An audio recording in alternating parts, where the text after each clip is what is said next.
Pope Francis's death and kind of the critics reminded me about like, man, you could still die and have other people still talking ish about you. Welcome back to the What's the Dill podcast. I'm your host, Pete Dill. This is episode 151. Today we're going to be talking about Pope Francis's death and a reflection I had on it about the death of ourselves when we follow God. So I'm not going to bury the lead here. Pope Francis died. It's sad. It's somber. He was a good man, a holy man. I remember when he was elected Pope, I was in the Philippines doing missionary work there, and I was, in the missionary world. So there's a lot of chatter about Pope Francis and who the next successor of Pope Benedict was going to be. And so I remember the past 10, 12 years very fondly of Pope Francis's pontificate. And it's sad to see him go. I know that Pope Francis was a little bit of a controversial figure at times. And I actually wanted to talk about the nature of controversy and the nature of dying to ourselves and dying to the opinions of others when we follow God. Being a pope has to be the hardest job in the world. I can't imagine a job that has more people in it across all cultures, across all races and socioeconomic backgrounds. You just have Catholics all across the world, and you are now caused to lead the flock. I mean, gotta be the hardest job and probably the most thankless job for as much I'll say praise or glory as that job gets. Everywhere you go, though, there's someone sitting in traffic, for your appearance being like, the Pope is here. Oh my gosh, I wish they told us. I could have taken a different traffic route, different way to work. The Pope is here, so everything's shut down. All right, well, whatever, fine. I got to go 45 minutes extra to work. It's very pretty thankless job. Your entire life is boiled down to some guy sitting in traffic because they've shut off all the roads. And he's now very angry that you're here making his work commute 33 minutes longer. So pretty thankless job. I was reflecting on this reputation that he has of kind of bringing out strong opinions, saying things that people disagree with, Catholics, Protestants. And I was thinking it's kind of crazy because Pope Francis is such an objectively humble man. The stories of him taking public transit when he was a bishop in Argentina, or all of the kind of great, grand things of being the Pope, he toned down. Like his casket is going to be just a wooden casket. Other popes had big, crazy, austere caskets. Or he didn't wear the big hats and the different shoes and the leather belts. He just wore simple clothes all the time. So he's a very humble man. He was a man who had deep love for people, deep affection for people, and came about his papacy with a great humility. And no matter what you think about him, no matter if you hear this and say, yeah, but he's had so many things and so many crazy statements I didn't agree with, you have to be able to see the humility of which he lived his life. And again, I'm not here to rehash and defend and analyze everything that Pope Francis said and get into the nitty-gritty of controversial statements. What I want to talk about is a reflection I had about dying to ourselves. His death brought up a lot of a reaction to, hey, I think he was good. Hey, I think he was controversial. Hey, he shouldn't have said this. Hey, he should have said this. People think this, people think that.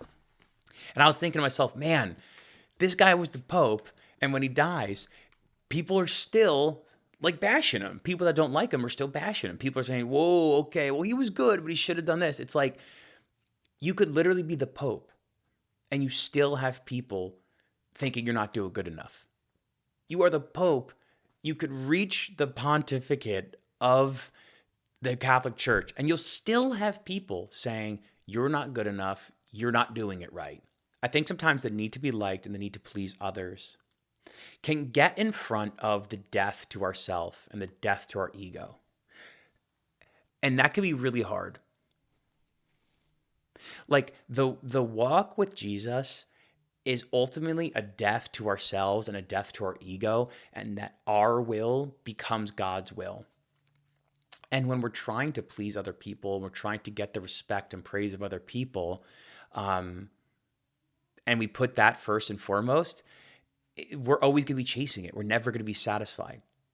So I was thinking about this where I was like, man, it's crazy because like I know I suffer from that like need to please others, like morally, that need to be liked, to make sure everything's copacetic, down the middle, don't want people angry at me. I've talked about this before in the podcast. Like I don't want to make too many waves. I don't want people getting angry at me. I don't want my faith to be a way that people are upset at me. I don't want my faith. I don't want evangelism to be a way that people are like, oh, Pete, you're a jerk. How could you ever think this? Just classic things that can get in the way of the gospel, people's opinion of me. I don't want people to think I'm a Jesus freak. You know what I mean? I want to be known as being a fun, cool guy who likes sports more than I want to be known as like a holy Christian guy. These are the things that I struggle with. Maybe you don't struggle with them. If we let people's criticism and people's opinion about us get in front of our desire to follow God and get in front of our saying yes to God, we're always going to be left unsatisfied because people's opinions can change like the wind. So when we try to place our security and satisfaction in people's opinions, we're going to be left empty. So I'm reading this book, reading another. It's not Jacques Philippe. We'll get back to Jacques Philippe. Don't you guys worry. We're going to get back to Interior Freedom. A lot to go over there. We got another 100 episodes we could do. But going to bring a different book in here, book I'm reading, I've been praying with. And it's by a CFR. And this is the whole point. I'm not going to get into the book or anything or the chapter, but this CFR, the Father Mark Mary, Rosary in a Year podcast, shout out Father Mark Mary. He's writing about how his novitiate was very, very tough. And he goes into this explanation of why. And I'm going to connect it to why I think this death to self and ego death is so important to walk with Christ and how it's connected to Pope Francis's death.